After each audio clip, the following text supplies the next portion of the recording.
Selamat pagi murid-murid. Apa kabar semua?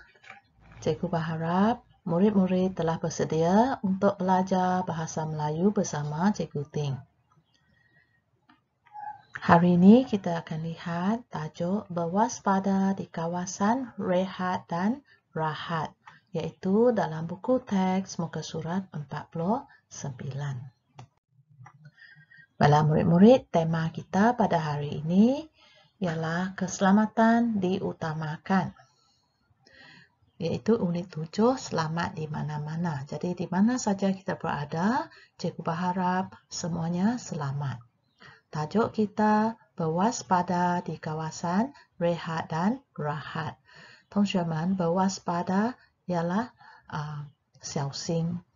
kawasan rehat dan rahat 是我们在路途中半路那边是有休息的地方，通常那些 bus 巴士他们会停在那边休息的。Itu ialah kawasan rehat dan rawat. Baik, standar pembelajaran kita hari ini ialah 3.6.1, yaitu menulis untuk menyampaikan maklumat dengan menggunakan idea utama dan idea sampingan secara koherensi dan koheren. Baik, idea utama, 重点. Biasanya idea pertama 就是我们的第一个句子。idea sampingan, idea sampingan 是我们拿来解释我们的 idea utama. Misalnya contoh ataupun penerangan untuk idea utama kita. Koherensi dan koheren 这个意思说有关系的，有联系的。Misalnya macam keterangan kita, dia memang akan berkaitan. Ya.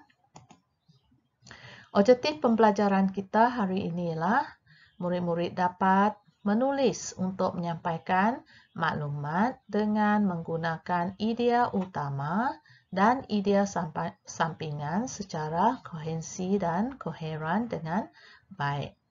Dan hasil pembelajaran kita, murid akan dapat menulis sekurang-kurangnya 3 perenggan karangan dengan baik. Jadi, cikgu harap murid-murid boleh menulis karangan dengan baik menggunakan idea utama dan idea sampingan. Baik, mari kita lihat gambar dalam buku teks. Murid-murid boleh rujuk buku teks Anda ataupun lihat saja gambar di sini. Baik, kalau kita lihat gambar di sini, apa yang kita lihat dalam gambar ini? Coba murid fikirkan. Ya, kita mungkin nampak murid-murid turun dari bus. Ya. Ya, ini bus sekolah. Kita nampak murid berbaris. Dan kita lihat cikgu, cikgu Wong kah, cikgu Ting kah, cikgu Tan kah sedang mengawasi murid-murid. 他在看那个学生. Kemudian cikgu ini sedang mengira jumlah murid. Mungkin Puan Li kah, Puan Ling kah, Puan Ting kah, ataupun Cikgu Li kah, Cikgu Ting kah. Okay. Dia sedang mengira jumlah murid. Kan mengira jumlah murid. 他在算一下学生有够了吗? Baik. Daripada gambar ini, murid-murid kita perlu menulis ya ataupun melengkapkan perenggan 1. Oke, contohnya yang sudah diberi dalam buku teks ialah saya ingin bercerita tentang pengalaman saya menyertai lawatan ke Kuala Lumpur. Ingin bercerita, 我要告诉你们我的经验, pengalaman pergi menyertai lawatan ke Kuala Lumpur. Semasa dalam perjalanan, bas berhenti di kawasan rehat dan rawat. Kami mengambil kesempatan, 机会, 我们趁这个机会. Okay, kemudian kita kena terus sambung, yaitu untuk berehat. Okay. Jadi isi utama kita di sini kita bercerita tentang pengalaman. Ini idea utama menyertai lawatan ke Kuala Lumpur dan seterusnya ialah merupakan isi sampingan kita. Okay, kita teruskan juga lihat gambar itu. Saya dan kawan-kawan, ini ya, saya dan kawan-kawan turun dari bas apa? Bas sekolah. Kita lihat di sini saya dan kawan-kawan. Jadi kata ganti nama yang perlu kita gunakan di sini ialah kami. Kami berbaris dengan tertib.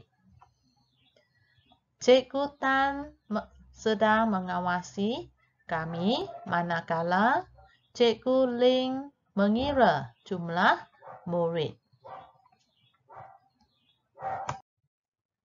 Baiklah, murid-murid, kita lihat gambar yang kedua. Ya, gambar kedua ada perkataan diberi. Seterusnya kami berjalan. Ya, kita kena lengkapkan perenggan ini. Seterusnya kami berjalan. Baik, kita lihat apa yang kita nampak dalam gambar itu. Ya, kita lihat murid-murid dia berjalan berdua-dua. Kemudian Cikgu Tan dan Cikgu Ling mengiringi murid-murid. Ya, mereka juga mengawasi murid-murid. Jadi kita kena lengkapkan perenggan ini. Seterusnya kami berjalan menuju ke Medan Selera. Cikgu Ling dan Cikgu Tan mengiringi sambil mengawasi kami.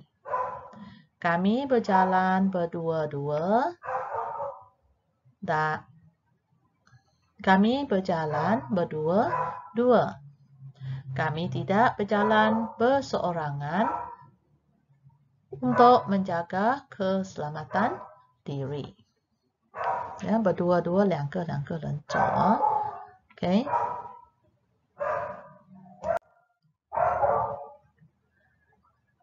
Kita lihat gambar ketiga. Gambar ketiga pula, selepas itu. Kita lihat gambar. Apa yang ada dalam gambar itu?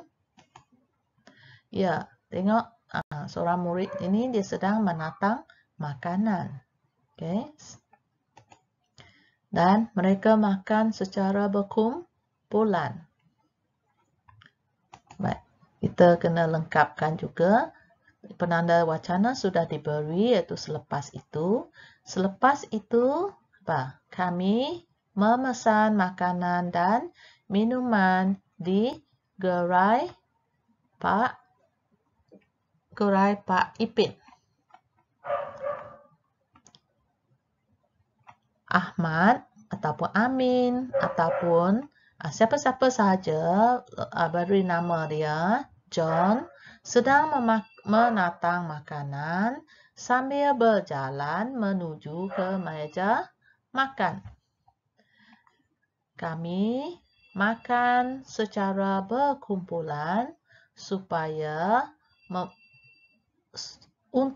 bukan supaya kita guna untuk memudahkan kami berkumpul semula selepas selesai makan. Memudahkan, hampir.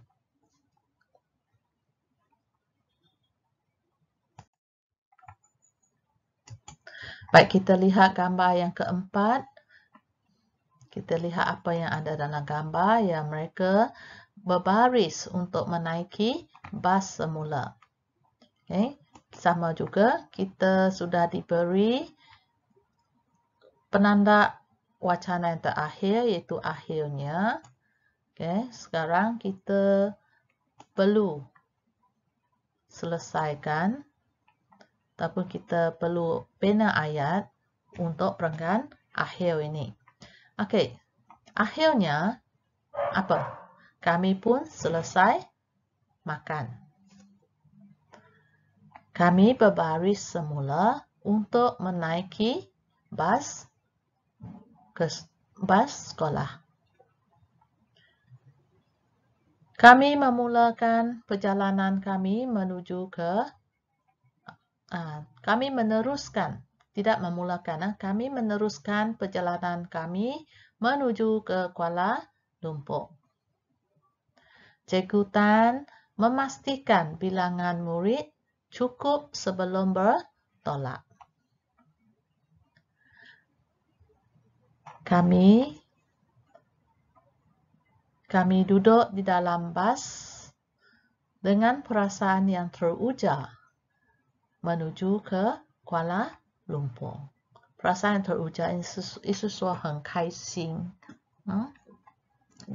Murid-murid, kamu boleh bina ayat kamu sendiri, lengkapkan menggunakan ayat kamu sendiri. Tidak semestinya menggunakan ayat yang cikgu beri tadi. Ya. Cikgu harap murid-murid boleh tulis karangan ini di dalam buku penulisan C berpandukan gambar dan juga isi penting yang telah cikgu beri. Murid boleh tambah dengan isi kamu sendiri. Okay? Selepas siap, tolong hantar latihan kamu kepada cikgu. Usaha tangga kejayaan. Kalau kamu hendak berjaya, kamu mestilah berusaha. Kamu boleh like dan subscribe YouTube cikgu untuk melihat YouTube yang lain. Sekian, selamat maju jaya. Jumpa lagi.